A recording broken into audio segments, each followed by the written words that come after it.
couple of minutes to refute the ambiguity of the people who say that the Prophet ﷺ was a pedophile due to the fact that he mentioned Aisha, that he married Aisha radiyallahu anha wa ardaha. It's an ambiguity that is really simple to refute. And actually, this was some information that was gathered some years ago, which Abu Khadija Abdul Wahid from Salafi Pub had helped me with years ago. He sent all this information to me. For the most part, I would give him about 90% credit for all the information he sent me. So inshallah, bi'idhnillah, that's inshallah, he also can get the reward for this, which is Jazakallahu khairan. In clarifying and refuting and nullifying the ambiguity that the kuffar has spread about the Prophet ﷺ being a pedophile. So a person, if a non-Muslim was to come to you and say this, you will know how to answer it. Play it. Number one is, just to hear, I want to hear from, what would be the answer to a person they ask you this? The Prophet ﷺ was a pedophile because he married someone who was underage, and their eyes who was underage. I just want to hear what would be the first thing a person would say out of their mouth from our brothers here. One in the back, that's it. I'm just take one. Then I'm going to go in. Fadl.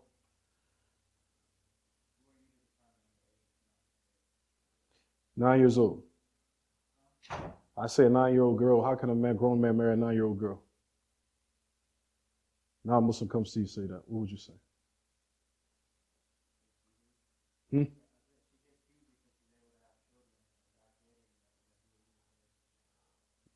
What is the indication she's a woman? Gee, طيب. This would be the thing you would say to a non-Muslim, right? I want something a little bit more stronger than that, though.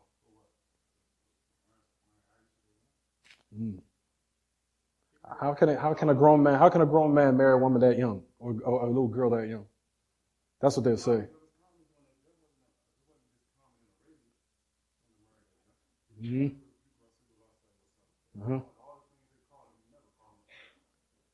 You was on the right trail when you first said the first sentence, Abu Taqwa, even though we was on the wait, brother, just one more. And that's it, I want to start. No, you were on the right track when you first said the first sentence. It was something that was common.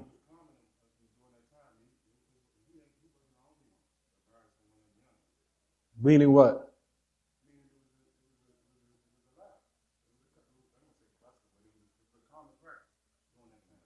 Absolutely. Absolutely. Bang. You hit it right on the, that'll be the summarized version of the answer. The summarized version of the answer is, look to the refutations of all the enemies of Islam, of what they accused the Prophet ﷺ of, whether it be from the Yahud, the Nasara, the pagans, the polytheists, whoever hated Islam. This type of accusation was never used from none of them until almost 1,000 years later. Why? Because everybody was doing it. It was a known practice, or it was something that wasn't looked down upon. And it was known amongst that which is the non-Muslims at that time that it was acceptable in the society. Nobody looked down upon it. It was something that was known. Everybody was doing it. The Jews, the Persians, the Christians, the pagans, the fire worshippers, the Christians, the Jews, the pagans, everyone. Everyone was doing it because it was a known practice back then. It was something in the society at the time that was what? Common. It was known. Rather, it was something that was what? Honorable for a man who was of a high status to marry his daughter off young, to take my daughter in what? In marriage. Of an honorable noble man to take my daughter in what? And offer her in marriage to someone that was what? Known and having status, or one that was high or acceptable in the society, or having status in the society. It was something that was what? A practice that was acceptable, but everyone was doing it. Understand? So that's what we want to talk about and inaugurate by saying. Now, firstly, we cannot say, like this issue, we can't look at it from a Eurocentric or Western orientated type of view, or point of view. Modern Western liberalism is no more than what? 100 years old. To do so would be say that other civilizations before them are inferior, which is the peak of arrogance. European history itself shows that there have been wide variations in the age of consent. We'll start from Europe, and then we're going to move to America. because we're going to talk about their laws and what their laws previously used to be. As of recent. It wasn't something that was all just 200 years ago. Something that was in this modern day 19th century, or that was in the 19th century. We'll talk about it. European history itself shows there have been wide variations in the age of consent. Now, before I deal in this information, we're not telling everyone to go out and break the law. You understand, everyone? Or break the laws of the land. I want to make that clear if the FBI or anybody's listening. So what I'm saying is, we're not telling anyone to go out and break the laws of the land, and to put themselves and subject themselves to where they will be what? Put in jail due to this. As the ulama clearly mentioned that, and they say this, if there's something that's going to cause a harm upon yourself, don't do it. Understand, everyone? Of that which is marrying a sister or a girl that's under, or in their laws, underage. You understand, everyone? Do not put yourself and subject yourself to what? Being put under the harms of the authorities, to go out and come and what? Break the law. But at the same time, don't accuse our Prophet ﷺ as something that was what? Known and practiced in the whole society, whether it be from the Jews, the Christians, and everyone. This wasn't something that was weird until modern day liberalism came along, which is no older than a butt, about maybe 100 years old. Right, everyone? Right. So traditionally across the globe, the age of consent for sexual union was a matter for the family to decide, or a tribal custom. In most cases, this coincided with signs of puberty, just like our brother just mentioned, menstruation for a woman and pubic hair for a man. So for a woman that could have been as young as 9 or 10, a clear physical sign in a woman that she's ready for sexual relations, that she's what? She starts her mens, which proves that she can what? Bear children. Right, everyone? Play it. In the 12th century, Gratian, the influential founder of canon law in medieval Europe, so we're talking about Europe now, accepted age of puberty for marriage to be between 12 and 14. 12 and 14. Acknowledged consent to be meaningful if the children were older than 7. There were authorities that said that consent could take place earlier. Marriage will what? Marriage would then be valid as long as neither of the two parties annulled the marital agreement before reaching puberty, or if they had already consummated the marriage. It should be noted that judges honor marriages based on mutual consent at ages younger than 7. That's in Europe, the non-Muslims. In spite of that which Gratian has said, in spite of what he said, there are recorded marriages of 2 and 3 years old. That's in Europe. And that was 500 years after Prophet Muhammad ﷺ. So that proves marriage was common throughout what? Europe to children younger than what? Aisha. You understand, everyone? But one. Now let's move to America. Over here. The American colonies followed in the English tradition, and the law was more of a guide. For example, Mary Hathaway, Virginia, 1689. Was only 9 when she married to William Sir Edward Coke. England, 17th century, made it clear that marriage of girls under 12 was normal. And that age at which a girl who was a wife was eligible for a dower from her husband's estate was 9, even though her husband be only 4 years old.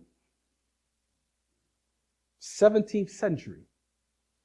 That is 1,000 years after the Prophet Muhammad sallallahu alaihi wasallam. Understand? Let me get the summarized version of this, just because this will turn to an hour lecture. At any rate, the summarized version, I'll get the detailed version next week in Baltimore. At any rate, because it's a lot of information. So based upon that, ya ma'ashar al-ikhwa wal akhawat, to summarize everything up, it would be upon now for the non-Muslims to say that your grandfathers, your ancestors, your grandfathers, your ancestors, your forefathers were all what? Pedophiles. And they're not willing to say that. Based upon your ideologies of that, which is a modern day liberalism, that necessitates that your grandfather, your forefathers, your grandfathers, everybody else, everyone in the whole civilization of the earth were all pedophiles. Everyone. Because the Romans were doing it, the Persians were doing it, the pagans were doing it, the fire worshippers were doing it. Everybody was doing it. Why? Because it was known as something that was what? Acceptable in the society. Everybody was doing it. It was something that was not looked down upon. It was something that was known in the society that everyone was doing it. That's the reason why you never see none of the enemies of Islam They called the Prophet ﷺ a magician. They called him crazy. They called him to the end of the most dispraiseworthy thing they could say, except that which is of being a fornicator. They can never say that about him because he was always a purified man, alayhi salatu wasalam. But other than that, which was of those magicians being a liar and then to the end of it, but they never used this against him, ever. Because they were what? Everybody was doing it. So they can never say this about him, and it was never used against him until 1,000 years later, until modern day liberalism came about. And then the laws changed. So that's what we say. That's a refutation against them. To say, we're not telling people to go against the law. We're not saying to go out for our people to go out and masjid, go break the law. But at the same time, don't accuse our Prophet ﷺ, alayhi salatu wasalam, of something which was known in the society amongst the civilization, the whole earth, as something that was acceptable and not looked down upon. Rather, it was something that was what? Considered to be the norm amongst the people. You understand, everyone? Is it clear what we're saying? There's a detailed version. I'll give that in Baltimore next week, inshallah. But that which is the summarized version, I wanted to give that. So that's what you say to a non-Muslim if he was to ask you that. Based upon, the Prophet, your Prophet Muhammad married a girl. Why would he marry a little girl of 9 years old? And this is what you would say to them. Back in those, if you go back to modern day liberalism, first of all, take modern day liberalism has been planted in your brain as something that's so-called the best ways of life, okay? If you think so, then go on the internet and you'll find all fawahish to the end of it being what? Legalized. But at the end of the day, if you want to go, let's go before modern day liberalism, right? You go before modern day liberalism, you'll find that which is during the time of the Prophet ﷺ and the enemies of Islam never used this against him until this time. Why? You say to them because of what? Everybody was doing it, and it was something that was known and acceptable in the society. Because the Christians were doing it, everyone was doing it. Every single person. Persia, Rome, Christians, pagan-theists, polytheists, everyone. So that would be necessitate upon your belief in liberalism being the so-called God of your mind, that would necessitate that everyone in the whole wide world were all pedophiles. Are you ready to say that about your own grandfathers and ancestors? Okay. So that's what I'm saying. Being about the case, if it's something that we're not going to tell everyone to go out and break the law. So you're trying to say you're going to marry a girl? No, we're not going to marry and break the law. But at the same time, don't accuse our Prophet of something that was known he was doing, that everybody in the society was doing it. And let's stop there. Understand, everyone? هذا وصلى الله وسلم وبارك على نبينا محمد وعلى آله وصحبه وسلم سبحانك اللهم وبحمدك أشهد أن لا إله إلا أنت واستغفرك وأتوب إليك